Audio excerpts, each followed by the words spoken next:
welcome to the Pastor's Study. You know, Paul is talking to the Philippian church, and he's talking to the believers there, and he's giving them this challenge because as he sits in jail, as he sits in prison, he's not able to go to them, not at this time. And he's writing to them that what his desire is that in this time that they would conduct themselves in a manner that would be worthy of the gospel that they received. In other words, and conduct themselves in a manner that says, I'm a Christian and I'm living according to the scriptures. And you know, that challenge that Paul issues to them comes to all of us today.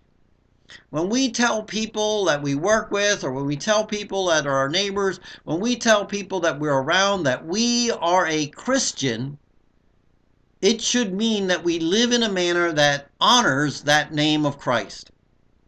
So he says, you know, whether I'm there or whether I'm not, you don't do it because I'm around and I'm in town. Do it because you're honoring Christ. Stand firm. Stand firm in the Spirit. Stand firm in the Word. Stand firm with one mind, striving together for the gospel. Stay focused on the truth. You know, he tells them that they need to be one-minded. They need to be obedient to the Word of God. You know, he says, you know, you're going to have opposition. He says in verse 20, in no way alarmed by your opponents, which is a sign of destruction for them, but of salvation to you. Stay focused and don't get bent out of shape by those that would attack you. And stay true to the Word of God. He says, for to you it has been granted for Christ's sake not only to believe in him, but also to suffer for his name's sake. So he says there's opposition that's going to come. You're going to have challenges. You're going to have heartaches. You're going to have suffering because you are a Christian. And don't let that derail you, but let it focus you and let it glorify God.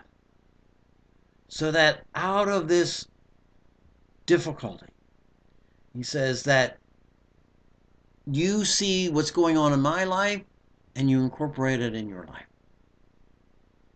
So think about the challenges that you face, the heartaches, the suffering that you're experiencing.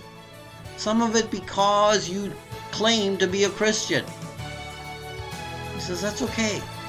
Don't let it derail you from being obedient to Jesus Christ. And you take that challenge and apply it to your life today. Till next time we get together in the Pastor's Study, this is Pastor Ray Bertolet saying goodbye and may God bless.